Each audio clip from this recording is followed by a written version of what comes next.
like super sweet intro music, but that's like not gonna happen yet. So, hello, welcome to Cast of the Archons. This is our first episode of a new YouTube, I don't know, podcast, maybe Twitch. I have no idea what we're doing yet. So, our first cast about the brand new game from Richard Garfield and Fantasy Flight Games, KeyForge.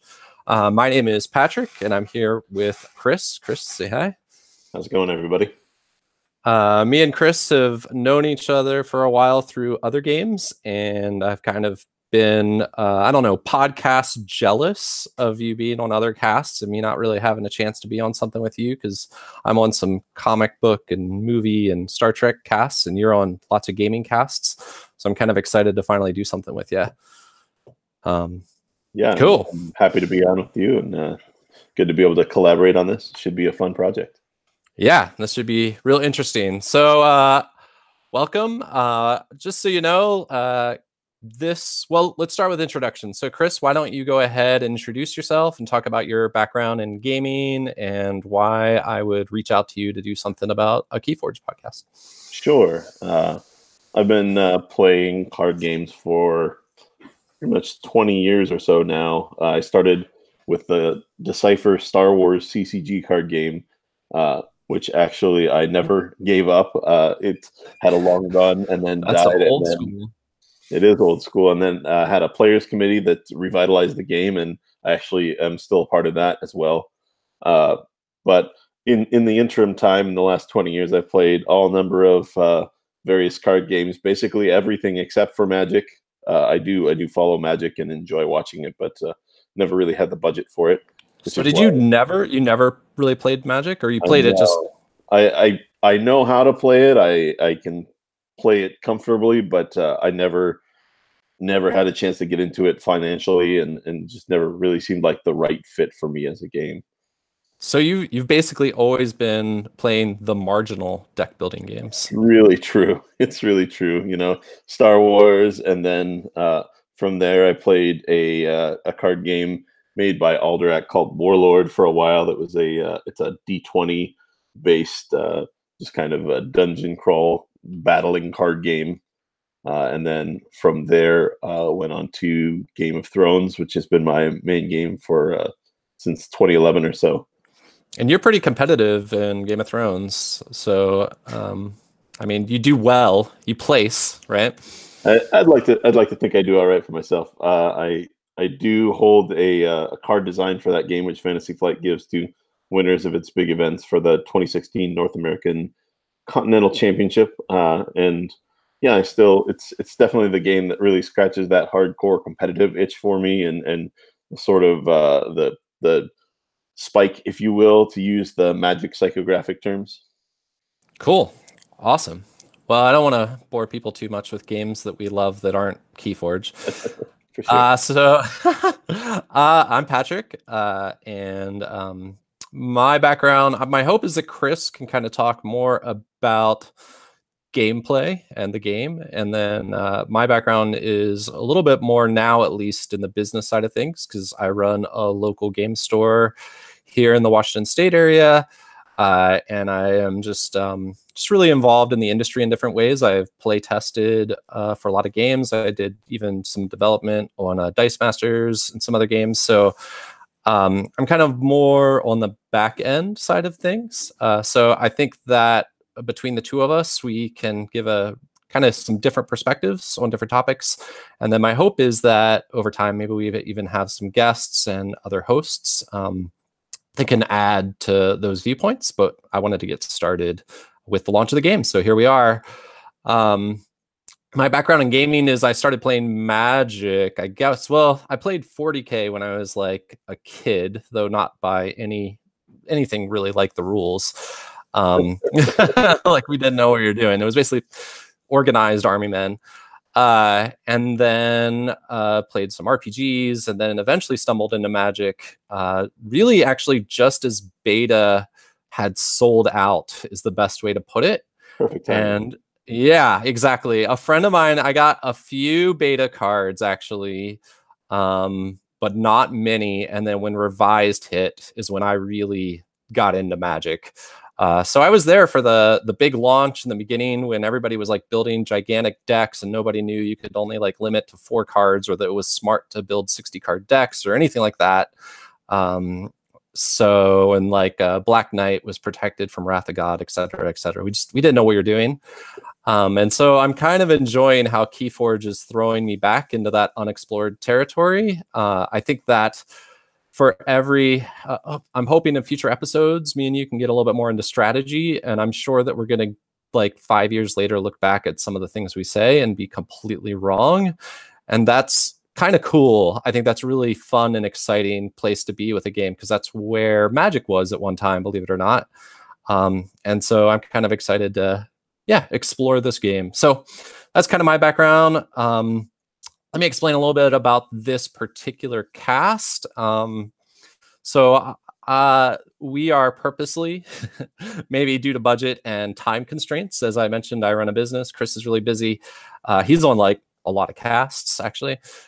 We just don't have all the resources. So this is real simple. We're just like YouTubing it up and going to be pretty, I like to say we're the low budget, chill side of the coin to like Team Covenant's hardcore, like multi-camera, Zach, like just pouring in the dollars, amazing casts that he kind of does. So that's fine. I kind of like the chill, laid back feel.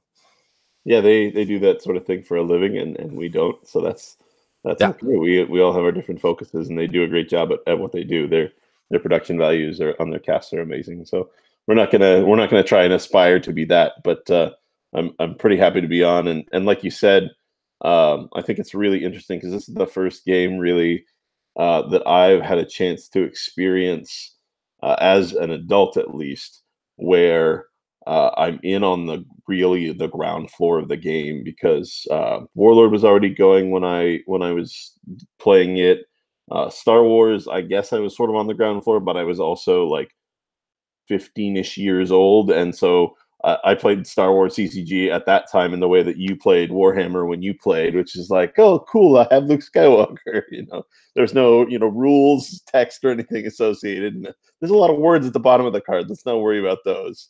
Yeah, it's kind of funny how at the time you don't realize how fun that period of time is. Sure. And so that's one of the joys of teaching new people games, I think, is allows us to relive that moment of like figuring out like card advantage in Magic, right? But it's fun to be back at that situation, I feel like, with KeyForge right now.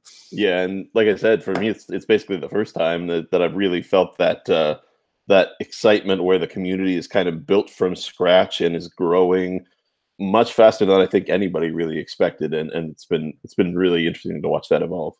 I'm looking forward to the Facebook posts in about a month about how this community is going downhill, because that like it's inevitable. It's inevitable.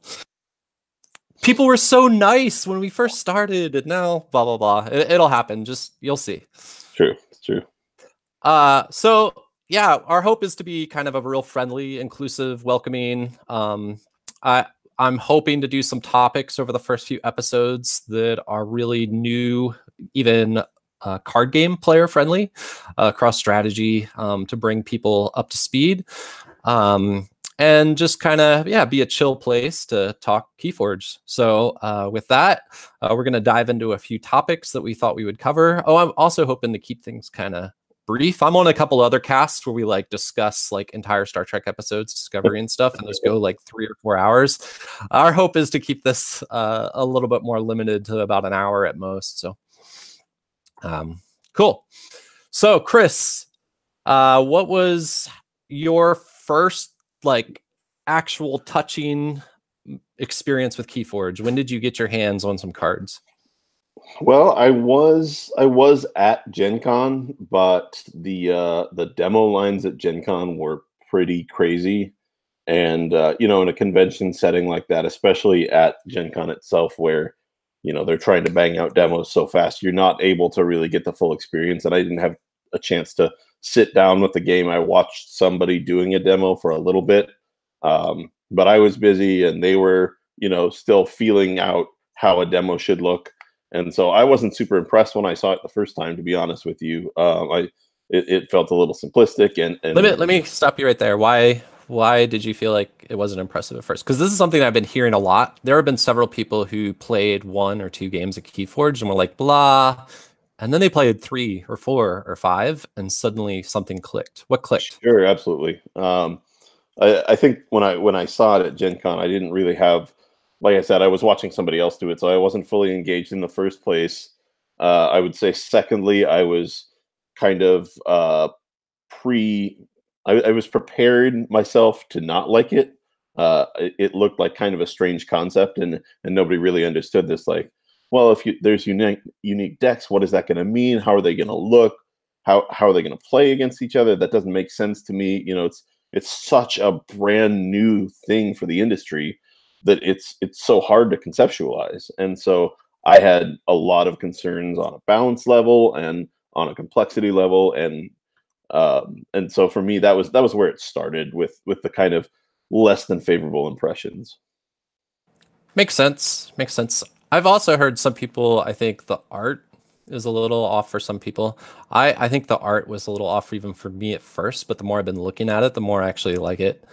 Um, my first impression was, I mean, I heard everything about Gen Con, but I was not at Gen Con. I was working.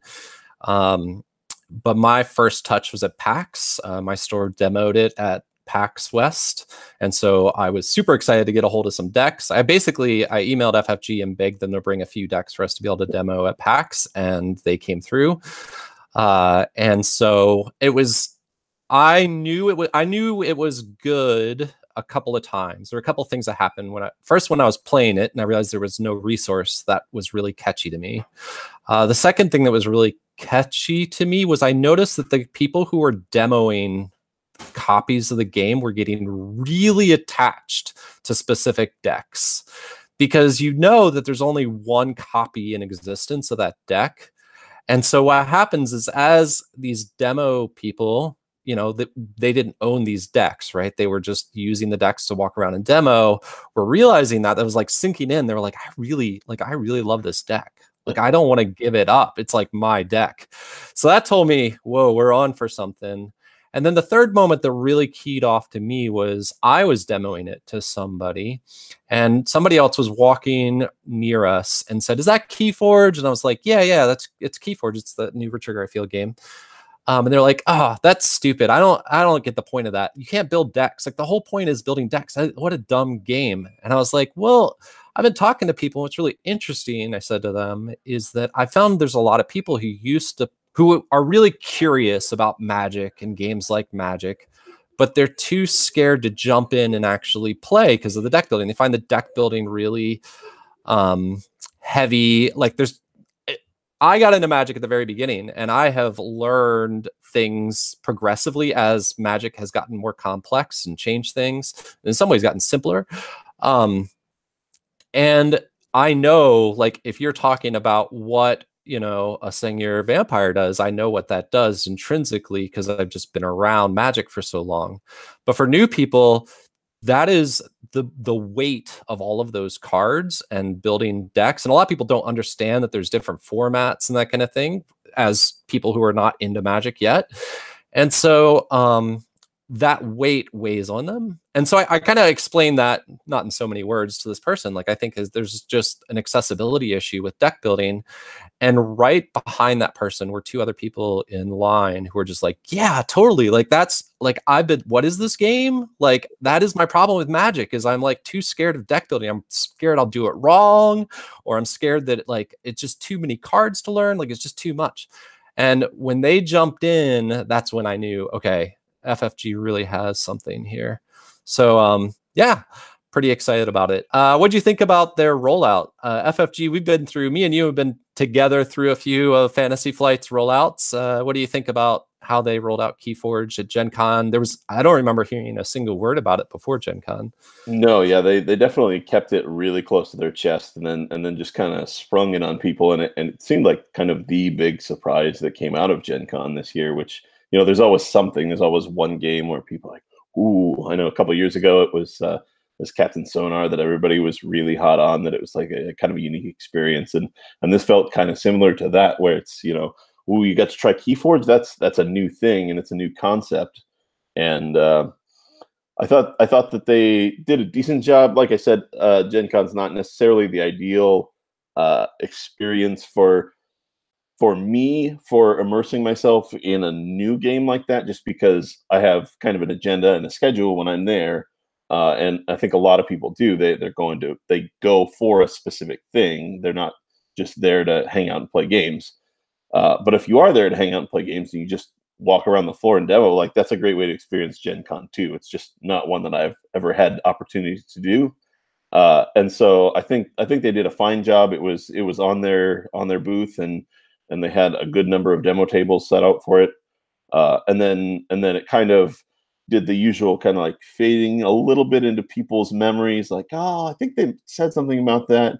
And then they started hitting with the fiction and the dropping Yeah, I remember stuff. at that Really, I remember at that fading moment, some people on Facebook were saying, if FFG doesn't release this game now, it's going to die. And I was just like, no, no, no. They're just building it up. sure, yeah, and I think they kind of grasped the sort of curve this time, which is something that they maybe haven't done as well in the past, where it's been Gen Con's a big deal, and then literally nothing from until October or something, and they kind of did a better job of leaking that information. And I think they have. It's interesting because I think they have a little more control over KeyForge than they've had in past situations. Game of Thrones is a licensed product, obviously, and then you have L5R that has it's a new game to them, but it's gotten It it's got came a with baggage. following, and it absolutely came with baggage, and it came with expectations. And there were expectations to meet. KeyForge is something totally new on all fronts. The lore is new, the cards are new, even the concept is new, and so that I think really helped them. Yeah, I totally agree. I think that also Star Wars is their bread and butter, but I just know that behind the scenes, the license sometimes ties them to knots or, yeah. So I bet they're really happy they finally have this IP that they're in full control of. And they really got to do, I've kind of feel like I've watched them progressively get better at launching games. And so I think this is by far their best launch. To launch a new CCG in this industry is really, really, really hard. Even Wizards of the Coast has tried to do it a few times, like I can think of with Kaijudo Duel Masters, and it just didn't take off. And they're generally considered the best in the biz for it, So I don't know for sure the KeyForge is going to last, but the way I see it is to launch a successful CCG or CDG in this case, there are kind of benchmarks or hurdles you got to get past. And thus far they have passed all those hurdles. So it's up to them to keep going or screw it up and fall down. But I'm obviously rooting for it to get stronger and go better. Did you go to any in-store events for pre-release or release or anything? I did actually. I went to both a pre-release and a release event. The pre-release was pretty neat because I got to see some friends who were equally as hyped about it as I was. That weren't really that I didn't get to see it that often anymore because they'd moved on to Star Wars Destiny, and that the collectible aspect of that game wasn't really made it not a game for me.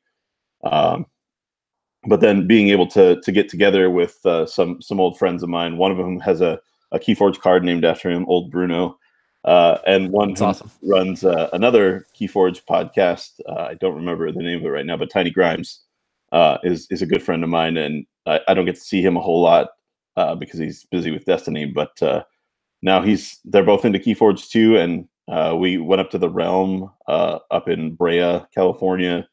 It's a cute little store that's really well run and put on a really nice pre-release event for us. They rented out a coffee shop next door who was generous enough to give us table space, and we all just kind of sat around and felt out the game. One of the guys who's we all knew from other Fantasy Flight games and was kind of in our outer orbit of friends, got himself a deck that had just piles and piles of really good cards in it. It wasn't a Horseman deck or anything, but he's the kind of player that if he if he gets a good start to a game, if he's successful at it early, he's gonna like the game. And in the reverse, if he doesn't, like if he'd gotten a bad deck, he might have been like, yeah, this game's not really good. But he's super enthusiastic about the game because he pulled this deck that has a lot of powerful cards in it. And That's so funny how that works. Like, that's why you got to play a few decks before you really know. That may be part of why some people aren't liking the game on their first play or second play.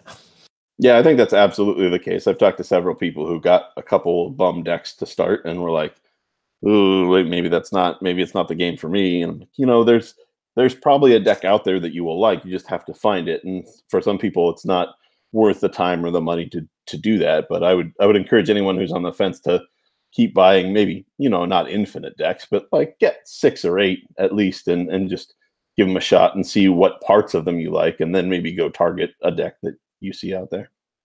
Yeah, I think that's why. It also just depends on what you want to get out of from the game, which I think is what I really like about this game. Is there are levels, just like a lot of CCGs. There's going to be levels at which you can interact with it.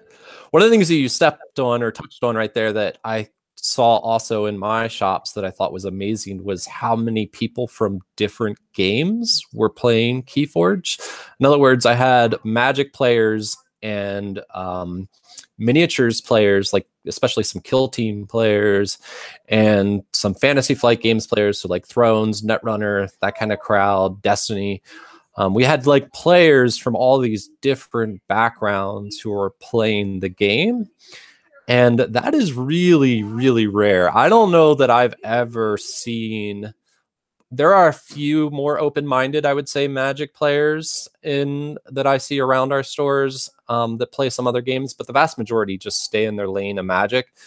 And so the fact that a lot of them were playing KeyForge, really, I was stunned, honestly, to see that. So, and I have multiple stores, so we ran some different kinds of events. So one of the events we ran was for pre-release was just a learn to play, like just come in and play, whereas one of the other stores actually ran a tournament. And I think the pre-release doing the learn to play worked. That was probably the way to go. And the release event, we had a good amount of people there for the first night, and I'm hoping to go from there. So yeah, I am excited for what's ahead, but at least for an initial launch, this was as close as I can think of for any game. The only game that maybe launched as well for us was Game of Thrones 2nd edition, and that was mostly because it's not Magic, and that was mostly because a lot of 1st edition players injected some of that energy and brought some new players along. But as far as a game that was starting cold turkey, I can't think of anything that launched this well that isn't adjacent to either Magic or Dungeons and Dragons, basically. So, and Destiny was really strong too, but not like this at all. Yeah, absolutely. We had 30 people on a Thursday night at our local release event down at Eddie here in San Diego, and I had luckily called ahead and requested a couple decks on hold, and they were like, it's a good thing you called because we ran out. We completely sold through our first allotment, and they're trying to order more. And luckily, it seems like Fantasy Flight's coming through on those. I know there's been a couple releases where they've hit that like everybody's been so excited and they've hit that, and then people have not been able to get the product, and it's been problematic. And I think part of that is the way that they built the starters and the way that the game works lends itself to, you don't have to have a starter to play. The rules are online. It's not insanely complicated, so you can just buy a deck off the shelf and put it on the table right away. And I think that's super helpful. I think that's absolutely true. Also, I'm not really mad at them for Destiny because I know how hard it is manufacturing all those dice versus manufacturing cards. So yeah. I've heard that KeyForge, it sounds like, is now sold out at distributors, but it's only going to be 2 to 3 weeks before it hits back. And I do think a lot of stores under ordered, but to be fair to those stores, I think they were looking at KeyForge decks as decks. And when I at least ordered my product, I looked at them as booster packs. And so I was ordering quantity as a booster pack, not as a deck. And if you didn't really know what was going on with the game, it kind of makes sense why you would, I mean, the number of Magic starter decks or Force of Will or Yu-Gi-Oh starter decks that I order is vastly less than booster packs, right, that I order. And so I think that might be one of the reasons. So I think everybody seems to be catching on to what's going on for sure. And the game seems nationwide to be doing really well. And it does seem like most areas have at least one or two stores that ordered a lot to start. So at least the most hardcore players got a hold of it. Whereas Destiny, it got pretty ugly where even people who were kind of paying attention weren't able to get a hold of it for a little while. So, and the brilliance of the system is, even if somebody couldn't get one at the local store, there's trade groups out there now where people are just posting, what is essentially is the chaff from their boxes that they bought. If they bought multiple boxes, there's pictures on these groups of like 10 decks, and they're like, hey, any of these decks are $12 or whatever. Like, so you get to pick, you get to see what's in the deck ahead of time, and you can jump right in. You don't need to worry about trying to track down singles or something crazy. Yeah, at my store, we built a trade box of decks where basically if you buy a deck and you don't like it, you can go in the trade box and grab a different deck out of there. So yeah. Cool. All right. Well, yeah, I think that things are looking good. What do you think about the future for organized play? Do you think, how competitive do you think this game is going to get? Or do you think it's going to kind of break into lanes of competitiveness? Or what do you think? We've been through a roller coaster of good and bad with FFG organized play, and I think that's fair to them. Like, we've been through some amazing stuff and also some real struggles. So what do you think? What's ahead?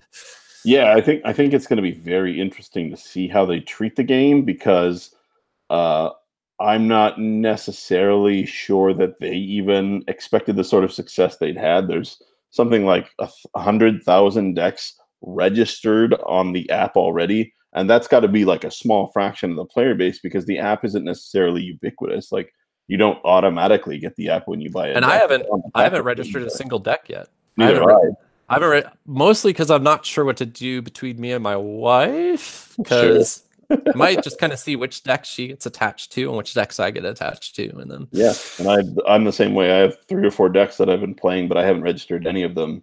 One of them I already know I'm giving to a friend of mine, so I'm not going to register that one. But I think that it's going to be really interesting to see how they treat it. They've said pretty clearly that they don't necessarily expect it to be a hyper competitive game, because I think they understand that the comparative simplicity of it lends itself to being a second game, and they want people to be able to play it in that role without feeling like they're missing out on some aspect of it. But that said, the article that they posted with 5 or 6 different tournament formats is really interesting to me, because it's possible that all those formats will see equal play across the world as people decide how to play. It's possible that maybe one constructed format and one sealed format, where you buy one when you get there, will become the people will do those exclusively.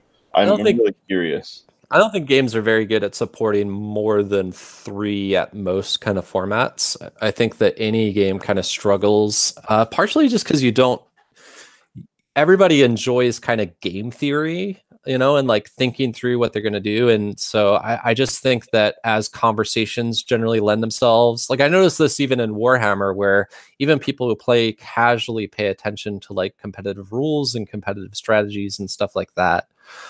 Just because that's where the conversation is. So I suspect that of those different formats, about 3 will really become what's primary, and then the rest will kind of fade into like fun, cool, goofy side event sort of stuff, which is awesome.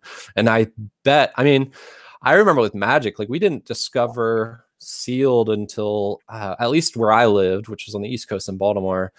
We didn't discover sealed until maybe late Ice Age, early Mirage, and draft around not too long thereafter. And so like we may not even know what one of the biggest formats could be for this game, because we haven't found it yet. So I think that could be really interesting. But the possibilities there are so exciting to me. Like, all of the formats in that article, I would be excited to play.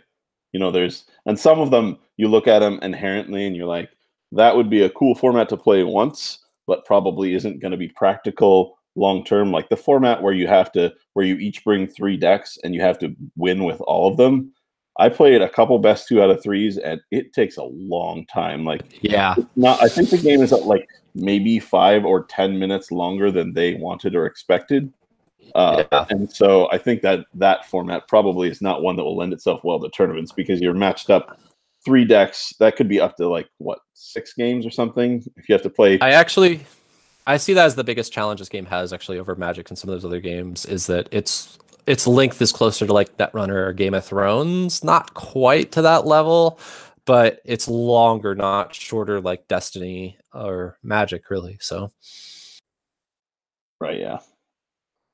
totally agree. In general, I agree that organized play has been one of Fantasy Flight's challenge areas potentially in the past, and so uh, they've shown already a little bit of some basics, but I think people are overblowing it. They released the Discovery Pod events, uh, but those are clearly meant as like a convention based learn to play casual format, and I think people are taking that as like, oh no, I can't get to one of the 6 conventions they listed. Well, they're not for everybody. They're for people that are already at those conventions that want to also play some KeyForge. So that's not, it's And not the worst thing in the world to not be able to Cascade get to those.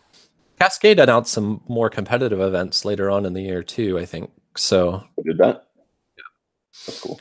So those are out there. Maybe nobody was noticing because KeyForge wasn't out when Cascade made those announcements, but there are some competitive events later on in the year. So uh